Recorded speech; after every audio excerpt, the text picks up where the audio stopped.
Welcome to Mormon Book Reviews, where an evangelical encounters the restoration. So, folks, I have a very interesting guest who decided to come on at the last minute. I watched his movie, Who Killed Joseph Smith, on Sunday, and within a few hours, I was in touch with him. Now, I know this is going to be a very controversial episode, but I feel like I told people, I interview people without prejudice. I don't take any sides, and the goal of this channel is to talk to the full spectrum of the restoration. And at first, I was kind of hesitant to reach out to him, but then I thought, you know what? I'm talking to everybody. That means I'm talking to everybody.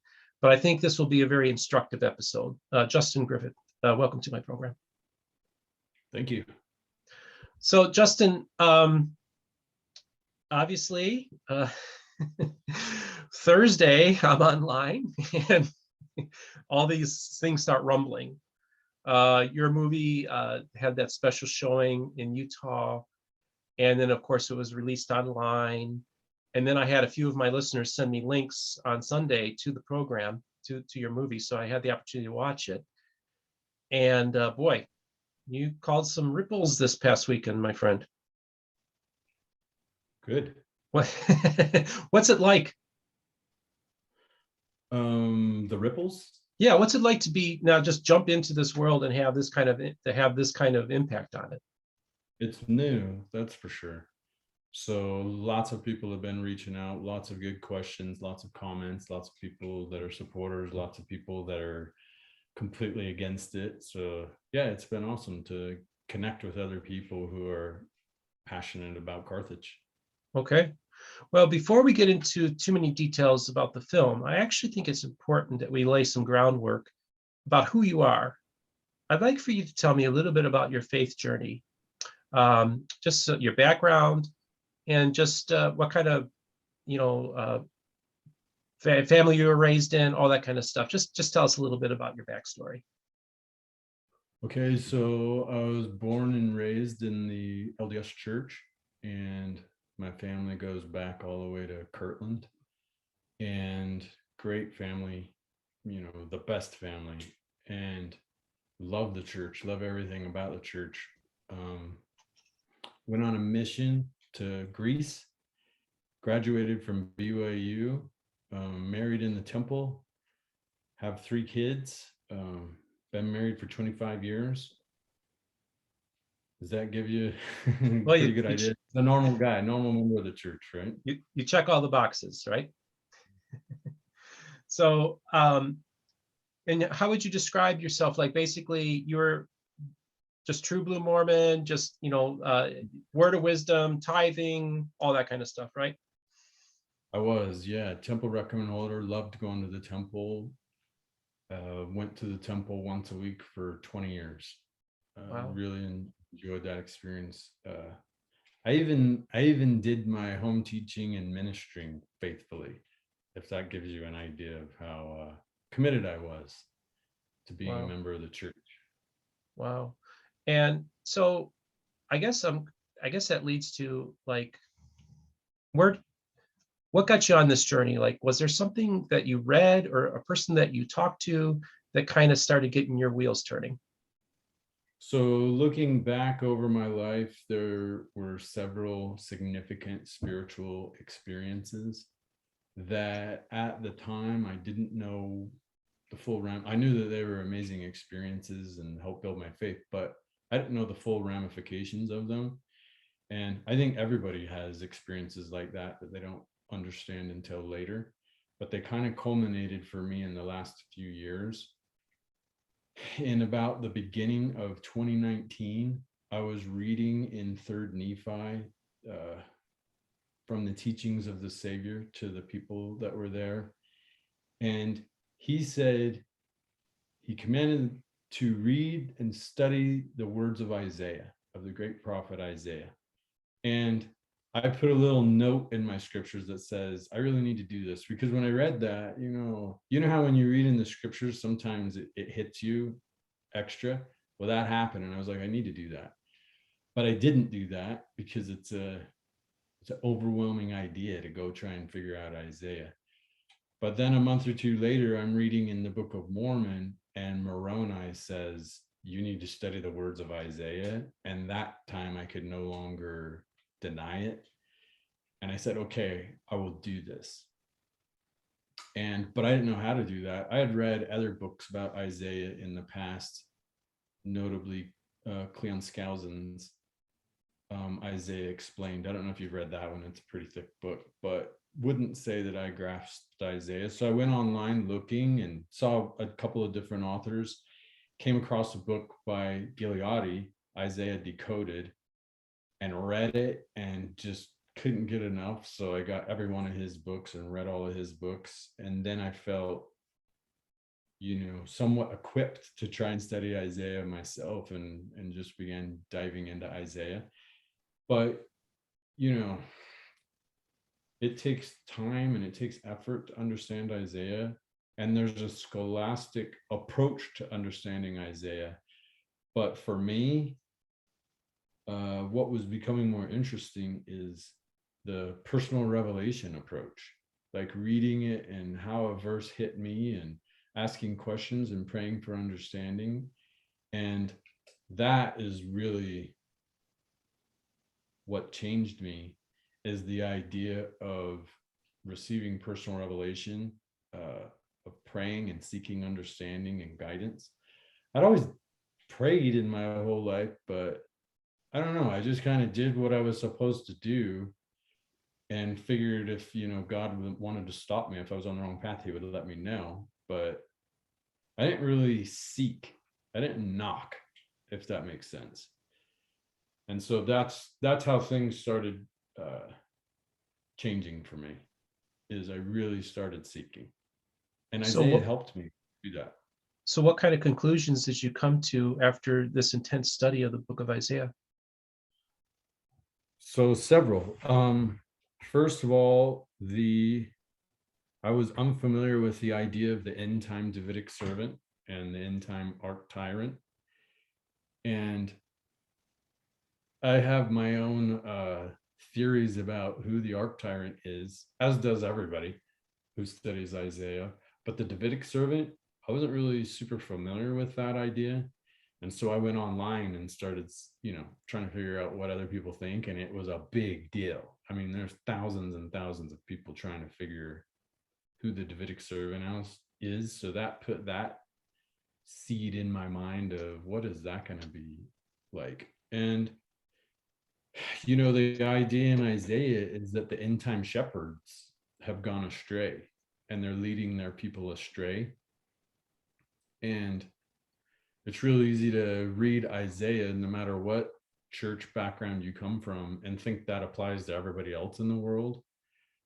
But, I wanted to know, does that apply to me? Does that apply to the church that I'm in? But how do you answer that without getting your own connection with the Spirit and trying to figure out what God would have you know?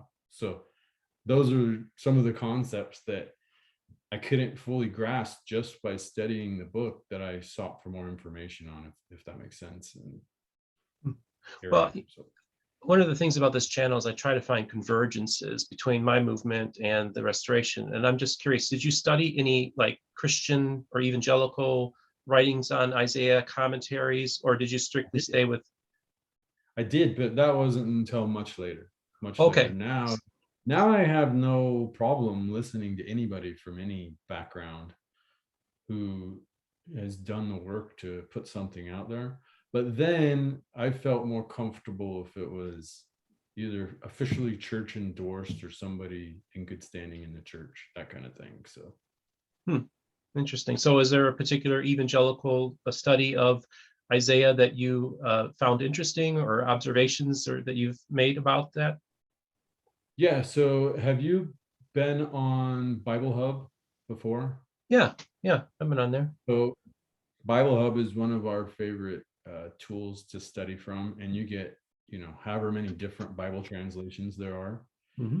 And I enjoy immensely seeing the different translations and comparing them to each other. But really what I learned from that is not to seek after one person and say, all right, this person, they've figured it all out. Rather, listen to everybody's point of view and then decide for myself, what do I think is right? And then I'll take those conclusions to the Lord myself and come up with what I feel confident saying I think this is right, rather than just parroting somebody else, if that makes sense. Okay, so this is really fascinating to me. So I guess the next obvious question is how does one studying the book of Isaiah lead to you producing and creating the movie Who Killed Joseph Smith? There's a big jump in there. Yes. Well, on the path of receiving your own guidance from the Spirit, if you decide to pursue that diligently as a member of the LDS Church, eventually you're going to run into a revelation that you receive that contradicts something that the church teaches or the prophet is saying to do.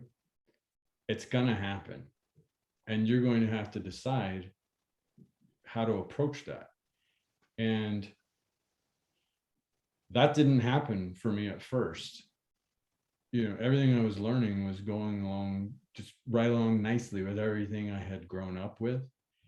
And I had some experiences where if you're trying to come to the Lord, if you're trying to get closer to him, one of the first things he does is let you know of the idols that you've placed between him and yourself.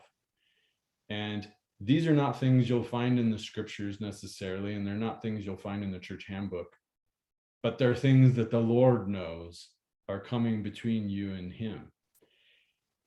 And he asked me to give some of those things up. Like, for instance, I had a very expensive, fast car that I owned, and I loved that car. And the Spirit was like, that car, you bought it, it's just for pride. You bought it for pride. And I can't ignore that. It was true. I had bought it for pride. And so I had to give that up. And that was not an easy thing to do. It wasn't the end of the world. It's not the hardest thing to do either. But I followed through on that impression that I had received from the Spirit. And then that brought me closer to the Lord. It made things a little bit more clear, easier to pray and understand. You just get light in your life when you follow the impressions of the Spirit. So I'd already had a number of those experiences where I began to trust what I was being led to do by the Spirit. So when one finally came that contradicted what the church did, I couldn't just easily dismiss that away. Earlier in my life, I could have. If I get a thought or an impression or hear something from somebody that goes against the church, it's easy to kick it out and say that isn't true. But in the scenario I was in, it was not easy because I had these experiences with the Spirit. I knew this was the Spirit. And that was the big leap of faith. And I went through with it and I trusted it. And I figured, I guess, all right, let's say I'm wrong about this. I can go back, I guess. But regardless, I went through with it. And I believed it was the Spirit. And so let me ask you, how would you respond to an LDS member of the Church of Jesus Christ of Latter-day Saints who would go to you and say, you are being deceived by the adversary, that once you have a personal revelation that contradicts the prophet or the church, that's the adversary talking, that's not the Spirit? Well, I would explain exactly what I just explained to you. Is normally I would totally agree with you. But in this case, I already had this experience and trust that it was legitimate. And so I just couldn't easily dismiss that. And so I planted that seed to watch what fruit grew from it. And it ended up being a positive thing in my life, something that brought me closer to the Lord. So how can I deny that? But then now you're left with, okay, why would the prophet say something that goes against what the Lord would tell you through his Spirit? And when you come up with your answer for that and your way of dealing with that, then you can move even further forward until you get on a path where you just seek the truth. You don't want all of these tainted stories. You don't want the traditions. You don't want someone else telling you their thoughts about it. You just want, what does the Lord want? What is his truth? And when you go on that path and you're open like that, when you have a broken heart and contrite spirit and approach it as a child, and you're willing and you're believing that the Lord can teach you, you know, all sorts of things start coming into your life that you've never experienced before. And you're open to them. To where before you just would have, you know, and immediately kicked them all out. And now you're open to exploring and learning and seeing, is this the word of God or not? So that's what led me to questioning Carthage rather than just accepting the narrative. That's what led me to questioning it. So Does that make sense? Yes, it makes sense. You know, I come from the charismatic movement, so the language you use is very familiar to me. So it doesn't scare me. You know, like there might be some Christians that it doesn't. And so I come to this with understanding. So I guess you brought it up, Carthage. What was it that drew you to Carthage? Now, at the beginning of the movie, you had mentioned how you had been down to Nauvoo and you never, and you had the opportunity present itself to go visit Carthage, and for whatever reason, and you still can't quite figure out why, you decided not to go. And so it was a long time later that you make that journey to Carthage. Maybe let's start there. So when I was 17, I had the opportunity to go be in the Nauvoo pageant and participate in that, and went out to Carthage. Wonderful, loved that experience. Had, you know, a really good spiritual strong experience. Being there in Nauvoo was just incredible.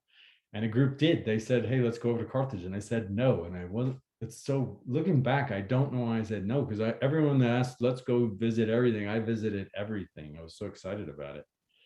And so I always thought about that. And I think that's one of those experiences that make no sense until later in your life. When you start stitching that stuff together, I can see, okay, maybe I wasn't meant for Carthage at that point, but you know, now I was ready for it. Now in the movie, I just want to ask a little background here, because it shows you driving to Carthage and filming yourself there. Was that the first time you ever been there when you actually filmed, or did you go there, do some preliminary work, and then come back and film? No, that was the first time. So it was awesome. And it's not what I thought. But I guess nothing is ever what you thought. But and I feel like, you know, because I was filming and everyone's wearing masks and it's, you know, all the COVID stuff is raging. They had just opened it back up to tours. And I was, you know, heavily committed into figuring these things out at that time. I didn't get to take the chance to just quietly reflect. And I would like to go back and do that someday. You know, it did hit me in time, the severity of what happened. You know, have you been to Carthage? That's one place I haven't gotten to yet. The room's very small, and that hits you. But you know, I realized that this is where they were murdered, and that kind of thing just hit me strongly. But I was hoping maybe to feel the spirit of their testifying about these two great brothers. I didn't have that experience there, so I hope to go back and have that sometime. So if they'll let me come back.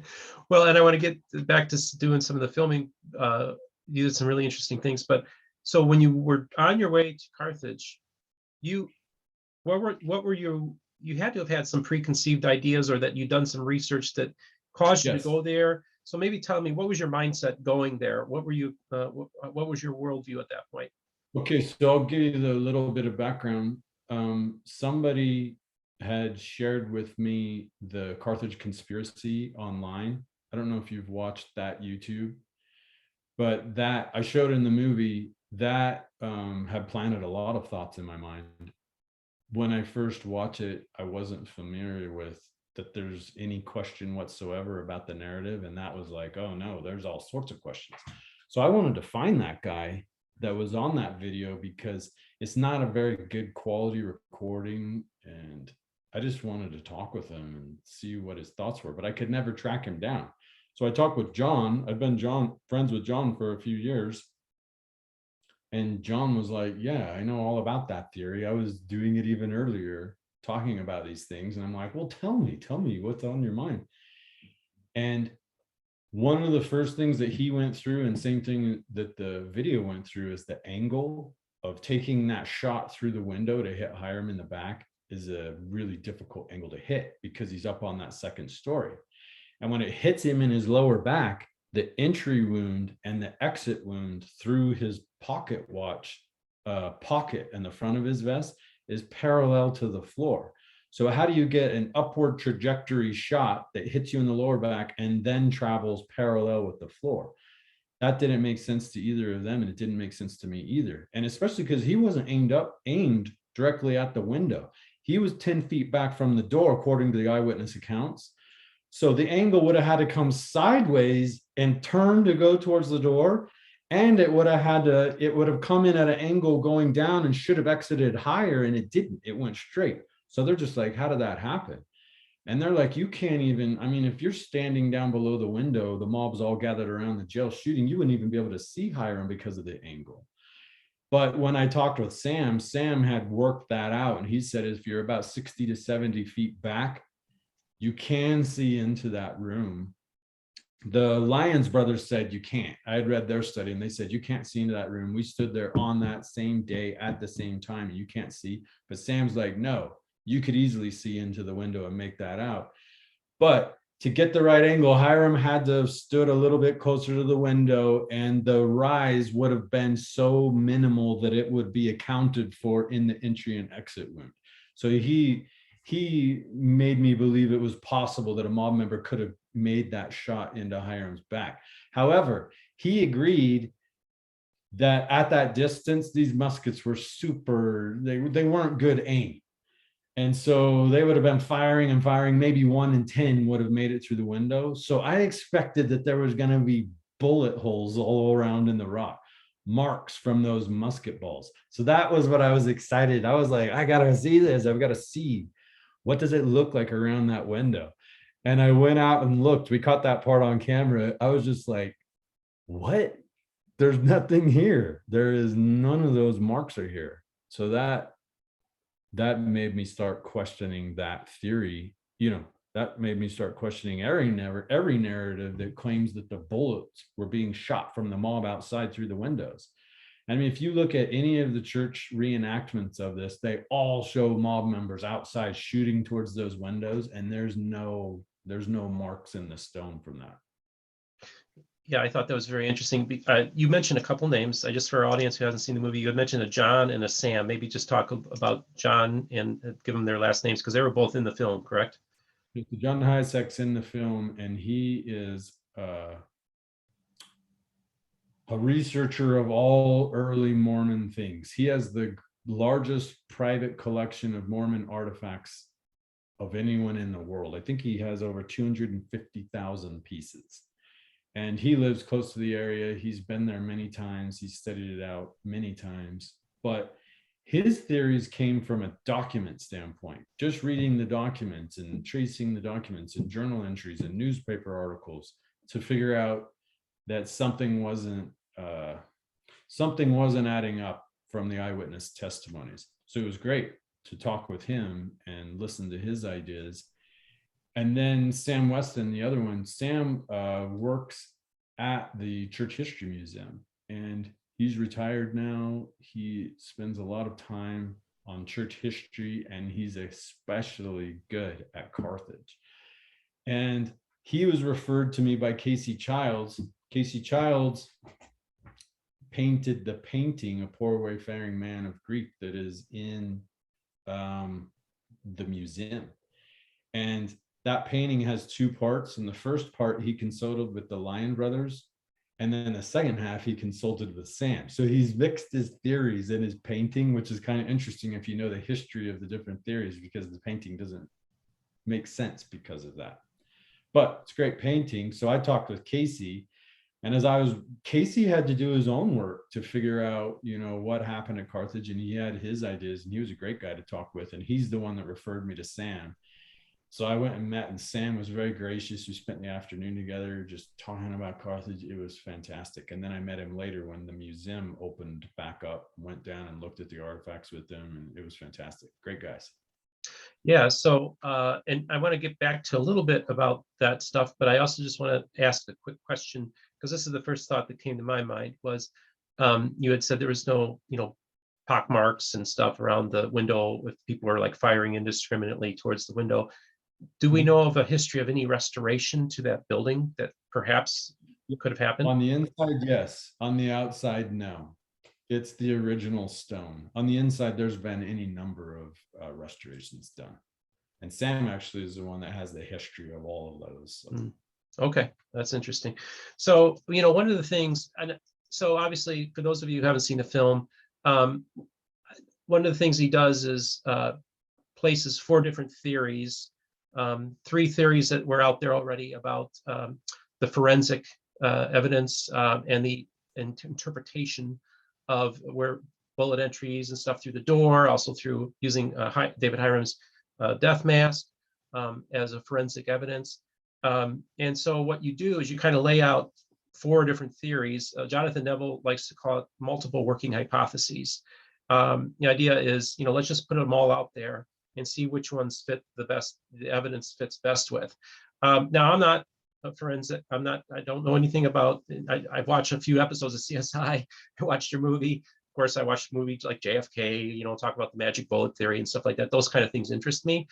But I just wanted to give you some props for at least, say you at least try to test out all the different theories. Now, I have to talk to people that are experts in this and let them watch the film and get their perspective. And I'd like to maybe have somebody come on to kind of maybe give their view of the evidence that you presented, because I think you're starting an interesting conversation. So I just want to give you props. That's a very interesting thing you did there. I also want to, and just so you know, the very first one he talks about was published by BYU, like the very first time a forensic analysis was done. Maybe talk a little briefly about that. So I actually touch, including my own, on 7 theories in the movie. The church's theory, okay, John's theory, the Carthage conspiracy theory, and then the Lyons brothers, then Sam Weston, and then Gary Smith. And then I present my own. Okay. So my intention was never to come up with my own theory and present my own theory. I wasn't even going to be in the film. My intention was just to interview everybody that knew anything about it and put together a documentary to show all it's just fascinating when you come to the conclusion that a narrative you've believed your whole life might not be accurate. Then what is accurate? And it's fascinating to see the details out there. And there's far many more people than me who've been working on this for a long time and thinking this through. And I just wanted to get that on a film. But after I spent so many hours working on it and listening, I realized certain things made sense to me and certain things didn't make sense to me. And so I began to form my own theory. And Sam was probably the biggest inspiration to do that, because he formed his own unique original theory, which I thought was great, that explained some key components of the evidence that the other theories hadn't addressed. And I didn't want to be one of those guys that just shoots holes in everybody else's theories. I realized I can't be that guy. I want to stand up there with them and say, here's what I think happened, and put myself in the light of scrutiny to say, go ahead, tear this thing apart.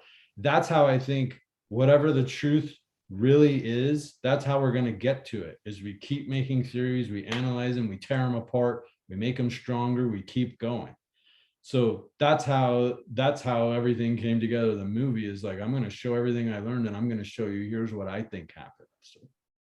So I want to say it's a beautifully produced film. I just want to give a word of warning to people who are very sensitive. There's some very graphic violence in it, because he's recreating these events. He's showing several different recreations, and so that was very interesting. The thing that really struck me was when you first started talking, I was like, oh my goodness, how in the world was he able to get permission to film in Carthage jail? Tell me a little bit about that set you built, because it was very convincing to me. So we knew we had to build the set to reenact everything and to test our theory as well as the other theories. And we had a place that was all ready to go to build the set in, and it fell through at the last minute. So we ended up building that in Steve Sorensen, who is the filmmaker. We built it in his office. So it was nice because it was air conditioned and things like that. But it was super weird. In the middle of the night, we're pounding away building this set in an office. It was crazy, but it ended up great. I mean, exact measurements and specifications of everything, and it held all of the equipment. And it was great because it was in his office. Now we could keep it up as long as we wanted and run all sorts of different scenarios.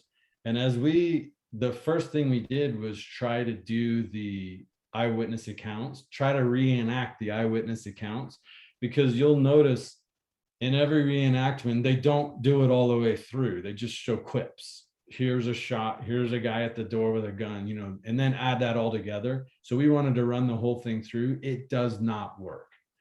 Let me clear something up really quickly. A lot of people feel like that landing outside of the door on top of the stairs is not big enough for a man to stand holding a musket with a bayonet. That's another thing I wanted to see, and it is. It's plenty big. It's plenty big. You can hold a ton of people up there holding full muskets with bayonets shooting through that door. So that wasn't a problem. But what makes no sense is you have this big band of hoodlums trying to kill all these guys, pushing on the door with all of their guns, and somehow there's 4 guys holding them back. Well, depends on which account. One account is it's 2 guys, one account is it's 4 guys. But then as soon as Hiram, they back away. How did the mob not run into the door and blast everybody? That makes no sense. So when we were trying to reenact it, where they're sticking muskets through and they're hitting them with the sticks, it was so stupid. Everybody was getting stabbed with the bayonet. It was thrashing the door. It made no sense. When you watch it for yourself, you're like, that eyewitness account makes no sense. So we started running through the different theories from the different people. And that's what I loved about that set, is partially for filming it, it was great. But the main reason why we liked it is so we could run through these scenarios to see how they looked in real life. Yeah, it was very interesting to watch it. Now, like I said, I'm not an expert, and I actually would like to have some people who've watched the film to maybe get in touch with me, and we can come on, because I think it's important that all views are heard on my program. I read a review from a friend of mine who was a guest on the program, Hannah Sariak, and she really felt offended about your choice of music. When the scene is shot, when you're showing basically your theory, she felt that it was kind of, I don't know, she felt like it was kind of like propaganda, exploitive, that you're trying to use this song to really affect people. I just thought maybe you'd want to speak to that. So first of all, as this movie has come out and I've seen the reaction, and I'm making sense of the different reactions, the people who feel offended by the theory that I would even suggest that it was an inside job, or offended by any part of the movie, are adamant supporters of polygamy and believing that Joseph Smith practiced polygamy. So that seems to be the root of their anger with what I'm presenting on the film.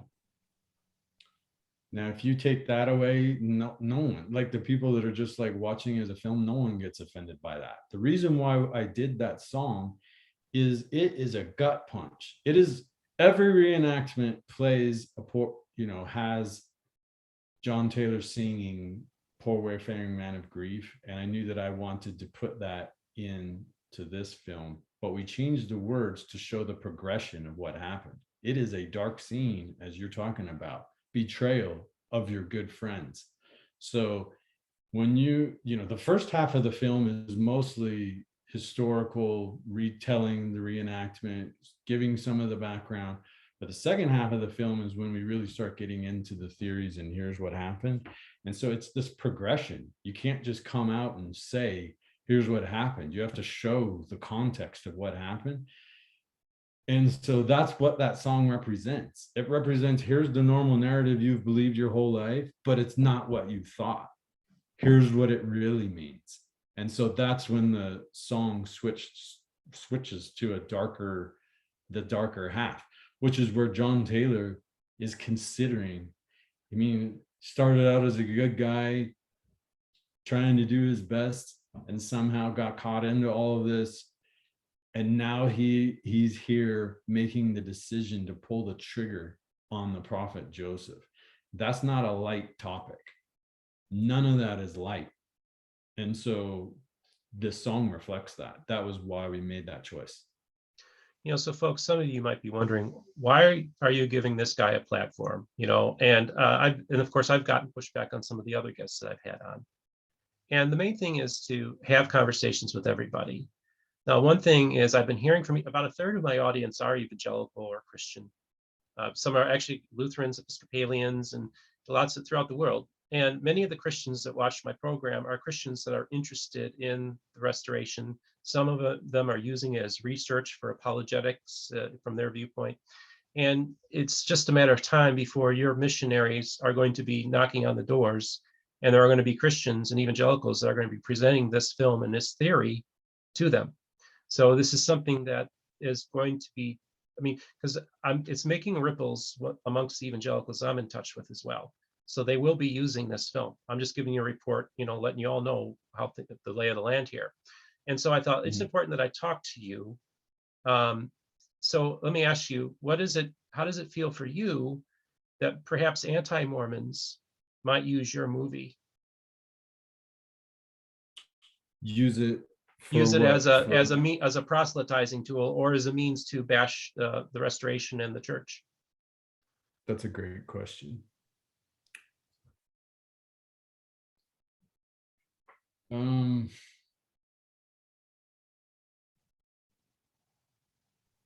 At the end of the day, this is going to sound harsh, but I hope it does hurt when you hear about the movie and you hear about the evidence. It's easy to just throw up your wall and say, there's no way this could be true. But if it gets in at all and you start considering it and it hurts, good. You know why? Because I want it to drive you to your knees. Quit looking at the narrative, quit looking to other people for answers, get down on your knees and figure this thing out. You can figure it out. Or you can avoid that process of asking questions and taking them to the Lord and just keep relying on whoever will verify the narrative that makes you feel the most comfortable. If that's what you want to do, then I'm like, whatever. These missionaries, when they run into people questioning, it'll just be annoying. But who cares? Nothing will happen towards getting anybody closer to the truth. But if they look them in the eye, and this happened to me on my mission, people brought up the Godmakers movie. And it was people that were good friends that I had met on my mission. So I didn't just blow them off but I was like, what the heck does this mean? And it hurt. It was a gut punch. And I had to work through that. And it made me, I think, a better person, that I was willing to do that rather than just ignore it.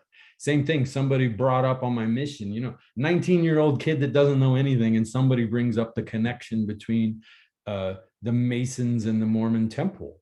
And I had no idea. I wasn't prepared to answer or talk about that at all. And I was left by myself like, what is going on? But I was able to, overcome that. But at that time, I didn't really ask the good questions. I did exactly what I said you shouldn't do, which is I turned to people who were willing to defend the narrative and give me excuses that satisfied where I could stay comfortable. Well, I hope that doesn't happen on this movie. I hope on this movie you say, you know what? I don't care about critics either way. I don't care about Justin. I don't care about any of these guys. I care about getting to the truth myself. I put every single study that I went through in the movie, in the credits. You can begin to study this yourself if you want. And you can come up with your own answers. And maybe you don't agree with everything I said. Great. Let's talk it through. But there's some pretty harsh conclusions that you're going to have to work through when you look at this evidence, truly. And the critics, like the one that you mentioned, their initial reaction to the movie, it's disheartening because I'm like, okay, you've just dismissed it. You're not going to even look into this at all. Okay, fine, whatever. But then there's other people that are reacting and they're asking questions. Well, what about this? What about this? You said this wrong. And I'm like, fantastic. That's what I was hoping for, was people asking questions and continuing the conversation. This story's been buried too long. It's time to look at it and say, what happened really to Joseph? You know, this movie is not for the faint of heart. I think if you're a faithful LDS and you see the portrayal that he gives, I think you will be deeply offended and upset by it. So if you are sensitive, I don't recommend you watch it. But for those of you that are out there, and it's very graphic, the violence is graphic, so just be aware of that, that are interested in at least hearing this theory, because the reality is it's like the God makers, you know, like it's gonna confront you if you're on the mission field, like you did in the 80s and 90s out in the mission field. And so this will be the next thing that evangelicals will be bringing up. It will be talked about. You know, the idea of President Taylor shooting, you know, doing all this would be just an offensive thing. And I would equate it to an evangelical coming across a document that the apostles, turns out they betrayed Jesus. You know, that would be a story I would not want to hear. You know, so I understand the reaction. Well, one did. You're right, exactly. I'm saying like Peter and John, they all conspired. It wasn't, and they made it Judas was the one that was the good guy, you know, or something. When you read Judas the first time, were you like, what? How could he do that? Yeah. It's not fun, right? It's not fun to come to that realization. Well, the same thing happens, you know, same thing happened to Joseph. He was betrayed by insiders. So at the end of the movie, you mentioned that you, as a result of you releasing this film and producing it, that you were excommunicated by the church. Perhaps just talk to that. So it was interesting because, you know, we had been talking about the film months before the release to get a buzz going, but not talking about details really. But when I made a first cut of it, we were showing that to a couple of audiences. And there was a lady that claimed to have seen that cut, and she started really just bashing on it. And I'm not convinced that she saw it, but whether she did or not, somehow the word got out and the church called us in and to talk about the film, and they hadn't seen it. They had just heard the details from this person saying that we were claiming that Brigham Young killed Joseph Smith.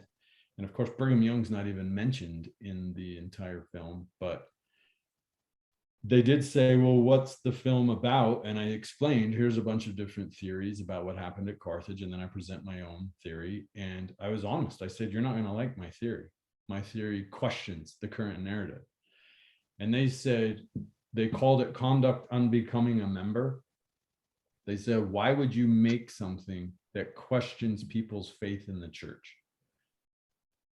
And you know, that was a good question. I wasn't making it to question. I wasn't making it to hurt people, if that makes sense. I mean, your reason for doing something is multifaceted. You can't say I did it for this. There's a lot of reasons why, and different reasons come and go. I wasn't, you know, my desire, I think, was the church has such tremendous resources and an amazing team of researchers. I would have loved to say, let's work together to get to the bottom of this. Because you think I'm the only one that was going to come up with this theory, you're crazy. Go look at the reaction. There's tons of people who are already thinking this, and they're like, oh, I could see it. I wanted to do this too. I just happened to be the first one to put it together in this format. If it wasn't me, it was going to be someone else. But I was willing to work with them and say, let's get to the bottom of this and come up with the scenarios, you know, that people can figure out the truth for themselves. And they shut that down. They were like, no, you need to take this down. And I refused. I was like, no, I think this needs to be seen by people. I think this information needs to be released and people can make their own decision, and they just weren't cool with that. So I lost my membership over it. And she said, or people are making me out like I'm a martyr about that. And I'm like, no, because no one cares about me. No one cares about me. But it is important to understand that's the level of reaction that comes when you dare question a commonly accepted narrative. It's going to result in violent reactions. And I had to be prepared for that. And that part is tough for sure. But, there's two different people, because one of them, again, they don't care. They're going to not think about that thing, not ask questions about it. They're just going to say there's no way it's true and pound on whatever they can and attack you personally and try to make you look anything they can do to keep their paradigm. But then there's other legitimate seekers of truth, and they have to go through that major paradigm breaking as well. And those ones my heart goes out to. And I'm like, you know what? It hurts for a little bit, but when that hurt dies down, now you can dig in yourself and try and figure out what this really means. Maybe I'm wrong. Maybe someone else is right. You've got to figure that out for yourself. Quit trusting other people and trust yourself. Ask the questions yourself. That's what I'm hoping for. So however details you want to give me, I mean, obviously you're excommunicated from the church. This is a very traumatic thing. How has this affected your personal, like personal friendships and familial relationships? Maybe talk a little bit about that, whatever you're comfortable talking about. Different people have reacted differently. It was not a good thing for me. It was not a great experience. I had put my life into the church. It was not just me. It was my wife and I. They brought us both in together and excommunicated both of us. And I asked him, I was like, what do we have to do to keep our membership? And they laid out these points, one of which is we had to not show this movie. And we said, can we take some time to go and pray about this and figure out what the Lord wants us to do? And they said, no, you're done. You're done. So, but I didn't just go out and talk to everybody about this. That lady I was telling you about online somehow found out. Well, however she found out, she blasted all over online. And I'm just like, okay, great. But whatever. I don't want to talk about it if it's okay, man. No, not a problem, dude. It was an experience. I can only imagine. So at this point, I guess I just want to ask about your personal faith. How has your personal faith, what role has Jesus played in this journey for you? So my personal faith is everything to me. I have a relationship with the Lord like I've never had before. I feel like I can go with him to my questions and my concerns. I feel led and directed by him. Specifically, I can get instructions from him. I understand faith now. I used to think faith was just gritting your teeth and clenching your fists and really trying even harder. But now I understand faith is reaching out as a child to the Lord and asking him, what do you want me to do? And whatever he tells you to do, you do your best to do that. And everything that he tells you to do is going to help you come back to him, closer to him, have a stronger relationship with him. And the really hard things that I had to do, those idols that I was telling you about that I had to give up, it was true. All of them, by giving that up, it got me closer to the Lord. And so now that's what I seek, is how do I become closer to him? How do I have a stronger relationship with him? How do I stay connected to his spirit so that I'm doing what he wants? And that means I have to put what I want aside. And that means I have to put what everyone else tells me they want aside. And he comes first. So I just, one question I have that's kind of interesting to me is you were filming your scenes with Sam Weston in a garage with all these collectible cars. Yeah. For people who are really like car aficionados, tell us, was that his collection? Is that his garage? What is that? Yeah, that's one of the things. He does many things, and that's one of the things he does is he restores classic cars. Yeah, I said I got to ask him about that because I know a lot of people are going to want to ask that question. So thank you. Right. I really appreciate you coming on. like I said, I was a little reluctant. I was thinking, do I really want to get involved in this? And it's not my goal to stir anything up. I just really want to have genuine conversations, and get to know people on a personal level, talk about their faith journeys. And so I want to thank you, Justin Griffin, very much for coming on to my program. I just want to know if you have any final words you'd like to share with my audience. Yes, I believe in God, Heavenly Father. He's there. He's real. We are his children. But I didn't even really know God. I knew what was taught to me about God, but I didn't really know him until I started asking in prayer and coming to him. And really, the Lord has taught me about who the Father is. And the Lord always follows the Heavenly Father's commandments and never takes credit for anything, always gives all glory to the Father. Jesus Christ is our master. He's our teacher. He's our example. If we come to him and follow his commandments, he finds a way to make that work for us. All of the gifts of the Spirit that he talks about will manifest in your life if you're on his errand. And I've learned that. And I don't know what's going to come of all of this. I don't know how it all ends up, but yeah, I had to do it. I had to do it, and I did it, and I'm willing to accept the consequences of it, and I'll keep moving forward. And I have my ideas of what I hope it does for people, but at the end of the day, I'm like, you know what? Don't be afraid. Ask your own questions. Develop your own relationship with the Lord. Go to him yourself. You don't need an intermediary telling you what to do. And when you understand this about the Lord, now you're going to understand that Joseph Smith was a true prophet of the Lord. That was his desire, not to bring you to him, but to help you go to the Lord like he had done. And when you understand that, you also can understand from the scriptures, the Bible, the Book of Mormon, the Doctrine and Covenants, the Pearl of Great Price, all of these things, their goal is to lead us to Christ. Not 1,000 millennia from now, after you're long dead, but in this life, while you're alive. You don't have to wait to have a relationship with Jesus Christ. You can have it now. But you have to exercise faith. You have to reach out. You have to pray. You have to ask him. You have to seek, knock, ask. And that's, I guess, my real message is do that. Do that. Don't worry about everybody else and other reactions. Get right with God yourself. So just one little follow-up. You mentioned in the film part 2. When can we expect to see part 2 coming out? Hopefully within the year. Okay. And can you give us a hint as to what it's going to be covering? Motive. Okay. Very good. Well, Justin, thank you very much for coming onto the program. Thank you for taking your time to do this. I just want to remind my audience to like and subscribe.